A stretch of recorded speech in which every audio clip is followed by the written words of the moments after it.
Good morning, students. Today we are going to discuss about phylum Protozoa briefly. And this is Suman ma'am. So कल की slides में हमने biological classification के बारे में study किया था and we have studied also about kingdom Protista. Biological classification में हमने स्टडी किया था कि 5 किंगडम क्लासिफिकेशन सिस्टम हमें R.H. विटेकर्स ने दिया था 1969 में.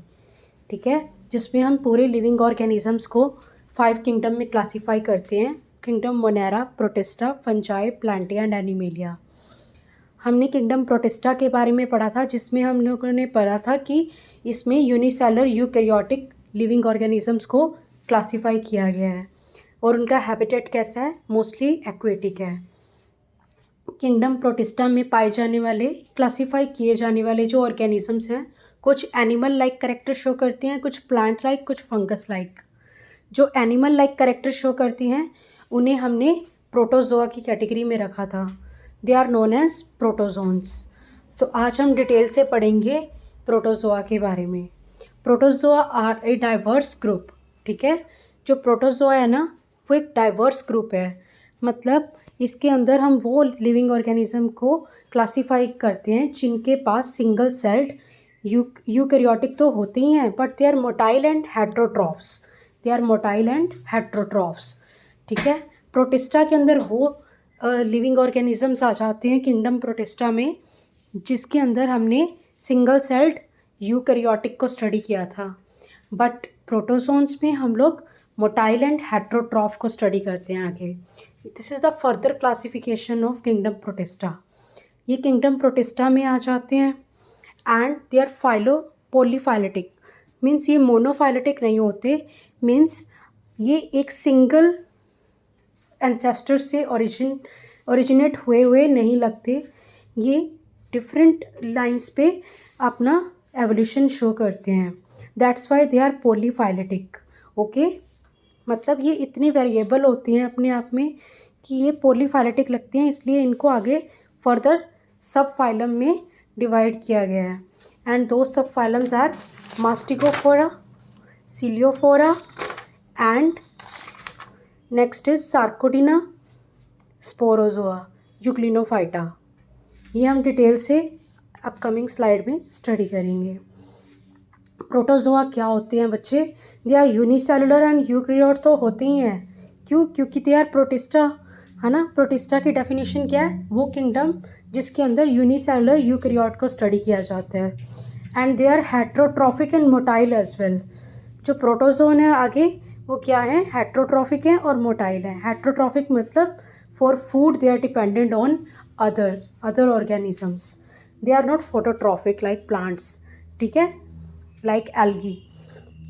दे आर मोटाइल ऑल्सो, जैसे कि एमीबा है. इसका एग्जाम्पल क्या है? पैरामीशियम है, यूग्लिना है. एमीबा सीडोपोडिया की हेल्प से मूव करता है एंड जो आपका पैरामीशियम है वो सीलिया की हेल्प से मूव करता है एंड जो आपका यूग्लिना है वो फ्लैजिला की हेल्प से मूव करता है. It means they shows locomotion like animals. ठीक है, एसेक्सुअल रिप्रोडक्शन शो करते हैं. एंड नेक्स्ट स्लाइड में हम पढ़ेंगे their mortality and heterotrophic nutrition. They move. ठीक है, ये मूव कर जाते हैं from one place to another place. ठीक है, सीडोपोडिया, फ्लैजिला एंड बॉडी पे जो शॉर्ट हेयर लाइक स्ट्रक्चर है पैरामीशियम में, सीलिया की हेल्प से. And they show heterotrophic mode of nutrition. Means ये दूसरे ऑर्गेनिक मैटर पे डिपेंड करते हैं. They can't produce their own food with the help of sunlight. Sunlight को ट्रैप करके ये अपना खाना खुद से प्रिपेयर नहीं कर सकते because they don't possess chlorophyll. Okay, they are heterotrophic. Now classification of protozoa. Protozoa को आगे फर्दर फाइलम्स में क्लासीफाई किया गया है. Euglenophyta, Sarcodina, Sporozoa and Ciliophora. Euglenophyta में यूग्लिनोइड्स आ जाते हैं जो मिक्सोट्रॉफिक न्यूट्रिशन शो करते हैं और जिनके पास फ्लैजिला होती है मूवमेंट के लिए, जैसे कि यूग्लिना. इसका एग्जाम्पल है यूग्लिना, जो लाइट की प्रेजेंस में तो प्लांट की तरह एक्ट करता है और लाइट की एब्सेंस में एनिमल की तरह एक्ट करता है. Next is Sarcodina. सार्कोडिना में वो लिविंग ऑर्गेनिजम्स डिस्क्राइब किए गए हैं जो कि वो क्लासीफाई किए गए हैं जो कि सीडोपोडिया की हेल्प से मूव करते हैं and they are like parasites. Okay, ये अपना फूड टेम्परेरी एक्सटेंशंस अपनी बॉडी की जो एक्सटेंड करके अपनी बॉडी की मूवमेंट के आगे मूवमेंट करके एक्सटेंड होके एक सीडोपोडिया बना लेती हैं फॉल्स फीट, और उसकी हेल्प से ये अपना फूड कैप्चर करते हैं और मूवमेंट भी उसी की हेल्प से करते हैं, सीडोपोडिया की हेल्प से। So they are included in Sarcodina. Next is Sporozoa. Sporozoa वो होते हैं जो ऑलमोस्ट नॉन मोटाइल होते हैं। दे आर पैरासाइटिक प्रोटोजोन्स, ठीक है, जैसे कि प्लाज्मोडियम जो कि मलेरिया पैरासाइट है, मलेरिया कोज करते हैं ना जो प्लाज्मोडियम, वो स्पोरोजोआ में हम स्टडी करते हैं। ये वो प्रोटोजोआ है जो कि स्पोर प्रोड्यूस करता है, इसलिए उसे स्पोरोजोआ में क्लासीफाई किया गया है। नेक्स्ट इज सीलियोफोरा, जिनकी बॉडी पे सीलिया होते हैं, स्मॉल हेयर लाइक स्ट्रक्चर होती हैं जैसे कि Paramecium. So they are included in Ciliophora. ये थे classification of protozoa, Euglenophyta, Sarcodina, Sporozoa and Ciliophora. ये सब फाइलम है उसके। Next is protozoa cell structure. जो प्रोटोजोआ है उसका सेल स्ट्रक्चर कैसा होता है भाई, उसके अंदर जो एक्टोप्लाज्म है, जो साइटोप्लाज्म होते हैं ना, वो दो पार्ट्स में डिवाइड होता है, एक्टोप्लाज्म एंड एंडोप्लाज्म। एक्टोप्लाज्म मतलब जो बाहर बाउंड्री के चारों तरफ, बाउंड्री के अंदर वाला एरिया होता है ना, just below the boundary, surround करता है जो बाउंड्री को, दैट इज़ एक्टोप्लाज्म। और जो मिडल वाला साइटोप्लाज्म होता है that is endoplasm. Endoplasm more fluidic होता है और जो एक्टोप्लाज्म होता है वो जेल लाइक होता है, ठीक है। जो एक्सेप्शनल केसेस हैं दे आर मोस्ट इम्पॉर्टेंट, उसके बारे में हम डिस्कस कर लेते हैं। They are स्टैंटर and ब्लेफरिस्मा।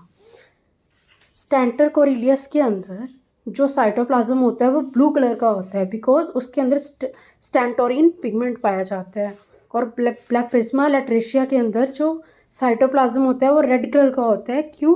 क्योंकि उसके अंदर ब्लेफरिस्मिन पिगमेंट पाया जाता है and it is also light sensitive. Light के प्रेजेंस में ये सेंसिटिव होता है। नाउ अदर सेल ऑर्गेनेलिज इन प्रोटोजोआ। हाँ जी, माइटोकॉन्ड्रिया प्रोवाइड करता है एनर्जी थ्रू रेस्पिरेशन, ठीक है। माइटोकॉन्ड्रिया है जो आपका, वो सेल ऑर्गेनेली पाई जाती है आपके प्रोटोजोन्स के अंदर। फूड वैक्यूल भी पाया जाता है, न्यूक्लियस भी पाया जाता है, well defined well organised nucleus होता है। इनफैक्ट ये प्रोकैरियोटिक्स नहीं यूकैरियोटिक्स होते हैं।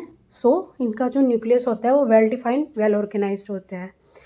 राइबोसोम्स पाए जाते हैं, कॉन्ट्रैक्टाइल वैक्यूल पाया जाता है। हाँ जी, कॉन्ट्रैक्टाइल वैक्यूल क्या करता है, ऑस्मो रेगुलेशन मेंटेन करता है, मतलब वाटर बैलेंस मेंटेन करता है। Water balance in the sense कि ये वाटर की मात्रा ज़्यादा या कम नहीं होनी चाहिए बॉडी के अंदर। प्रोटोजोआ की बॉडी के अंदर सिंगल सेल्ड बॉडी है जो, उसके अंदर वाटर की कंटेंटिटी कम या ज़्यादा नहीं होनी चाहिए। नेक्स्ट इज़ पेलिकल, जो कि सपोर्टिव स्ट्रक्चर है, इसका आउटर लेयर है। पेलिकल मीन्स जो इसकी आउटर लेयर है और इसका जो outer layer and cell membrane, ये दोनों मिलके पेलिकल बनाते हैं। फूड वैक्यूल जो कि रिस्पॉन्सिबल है फॉर डाइजेशन, न्यूक्लियस कंट्रोल करता है सेल एक्टिविटीज़ को, और राइबोसोम प्रोटीन सिंथेसिस में हेल्प करता है। कॉन्ट्रैक्टाइल वैक्यूल क्या करता है, balance water content. Next is Stentor and Blepharisma. ये एक्सेप्शनल केसेस हैं जिनके अंदर साइटोप्लाज्म स्टैंटर के अंदर ब्लू एंड ब्लेफरिस्मा के अंदर रेड कलर का होता है। Next is nucleus in protozoa. Protozoa के अंदर सिंगल न्यूक्लियस भी होता है, जैसे एमीबा के अंदर सिंगल न्यूक्लियस है, लेकिन पैरामीशियम उसके अंदर क्या है, दो न्यूक्लियस होते हैं। एक मैक्रो न्यूक्लियस होता है, एक माइक्रो। मैक्रो बड़े साइज़ का होता है और वो वेजिटेटिव फंक्शंस को परफॉर्म करते हैं, and micro is small one जो कि रिप्रोडक्टिव फंक्शंस को परफॉर्म करते हैं, ठीक है। एंड नेक्स्ट इज इसके अंदर मल्टी न्यूक्लिएट भी होते हैं, जैसे ओपिलीना, ठीक है। ओपिलीना क्या होता है, वो और सम सिलिएट्स, इनके अंदर बहुत सारे न्यूक्लिएट्स पाए जाते हैं, छोटे छोटे न्यूक्लियस बहुत सारे पाए जाते हैं, मल्टी न्यूक्लिएट बॉडी है ये, ठीक है। और आर्सिला के अंदर क्या होता है, उसके अंदर भी दो न्यूक्लियस होते हैं बट दोनों सिमिलर साइज़ के होते हैं। नेक्स्ट स्लाइड में हम shape and structure of nucleus के बारे में पढ़ेंगे। हाँ जी, इनकी न्यूक्लियर शेप और इनका स्ट्रक्चर है जो वो भी बहुत वेरी करते हैं।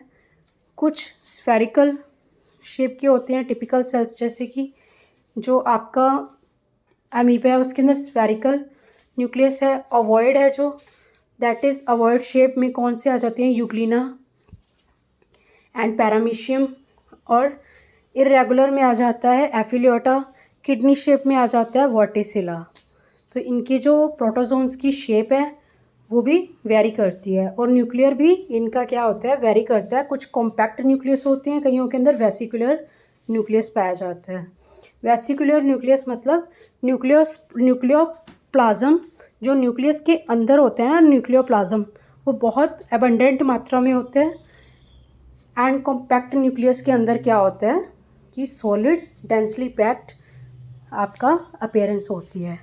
ठीक है, दो टाइप के न्यूक्लियस होते हैं। Next is nuclear division in protozoa. कुछ प्रोटोजोआ माइटोसिस से डिवाइड करते हैं, कुछ माइटोसिस के प्रोसेस से। मतलब माइटोसिस मतलब जैसे अमीबा डिवाइड करते हैं ना, उसी तरीके से इनका जो न्यूक्लियस है वो भी डिवाइड करता है। I am sorry. हाँ जी, माइटोसिस में क्या होता है कि इनके जो क्रोमोसोम कंडेंसेशन, ये prophase, metaphase, anaphase, telophase, cytokinesis, ये सब नहीं होता। डायरेक्टली इनका न्यूक्लियस क्या होता है, मैक्रोन्यूक्लियस इलॉन्गेट हो जाता है एंड देन कंस्ट्रिक्ट हो जाता है, बीच में से ऐसे एक नोच बन जाता है। ठीक है, गड्ढा टाइप बन जाता है दोनों तरफ से। सेकंड स्टेप वाइज डायग्राम है, उसमें आप सेकंड डायग्राम में देखिए रेड कलर वाले में। थर्ड में क्या होता है कि वो मैक्रोन्यूक्लियस डिवाइड हो जाता है टू में, टू डॉटर न्यूक्लियाई में डिवाइड हो जाते हैं एंड देन स्प्लिट होके ये दो साइटोप्लाज्म भी स्प्लिट हो जाता है एंड दो डॉटर सेल में फाइनली डिवाइड हो जाता है।